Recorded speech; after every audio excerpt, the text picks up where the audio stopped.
Welcome to the deep dive. You know when your Agile team just isn't, well, firing on all cylinders. Hmm. That feeling that something's off. Exactly. So today we're kind of diving into strategies to really boost morale and get productivity back on track when that happens. And we're drawing some ideas from Project Management for Project Managers by Orlando Casaban. It offers some interesting perspectives. Right. So imagine you're listening and you've noticed this. The signs are there. Maybe deadlines are slipping or just the usual team buzz. It's gone. And you're probably looking for answers beyond just, tweaking the process again. Precisely. So our mission here is to maybe uncover a surprisingly simple yet pretty powerful way to sort of re-energize your team, get collaboration flowing again. It's a situation a lot of teams find themselves in. Yeah. And the first reaction often is to look at the agile mechanics, isn't it? Totally. Like, Yeah. are our iterations the right length, or should we have more stand-ups, longer ones maybe? Those seem like logical places to start. More structure, more check-ins. But here's the thing. If the root cause is actually low morale, burnout, those kinds of structural changes, they often miss the point entirely. They really can. Sometimes they even make it worse, right? How so? Well, think about longer iterations. You might think it gives breathing room, like you said, Yeah, less pressure maybe. but it can disconnect the team from seeing the results of their work quickly.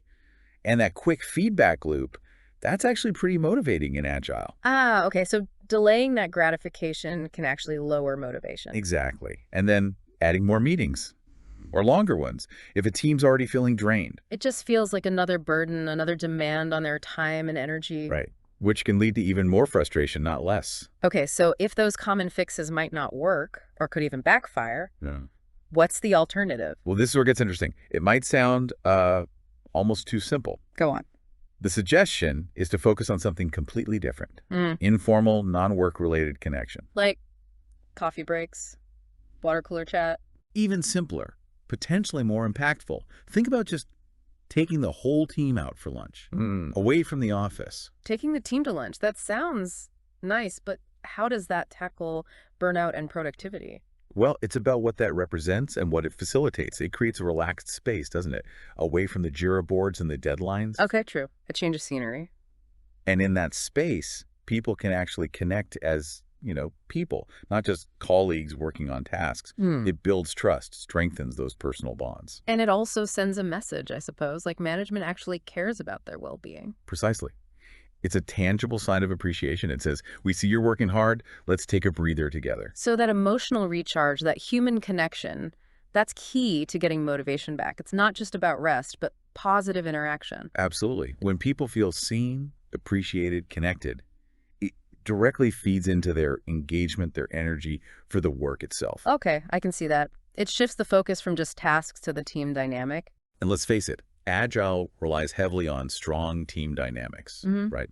Good communication, collaboration. All that stuff suffers when morale is low. Exactly. So boosting that team spirit, reinforcing those relationships through something as simple as a shared meal.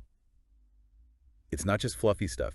It can directly impact productivity. Because a happier, more connected team collaborates better, communicates more openly, and probably solves problems faster. You got it. They're more likely to help each other out, to be engaged. So the big takeaway here seems to be, when you see burnout signs in your Agile team, maybe pause before jumping to process changes. Right. Resist that immediate urge to add more meetings or change sprint lengths. And consider, maybe the most powerful first step is actually prioritizing that human element.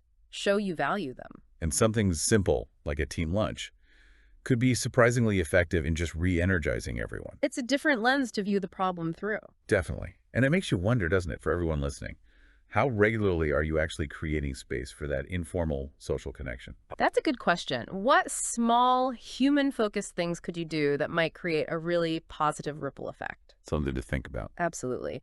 And if you want to explore more strategies for effective project management, including really understanding team dynamics and motivation, We definitely recommend checking out the book, Project Management for Project Managers by Orlando Casaban. it's a great resource with lots of practical insights. Thanks for diving deep with us today.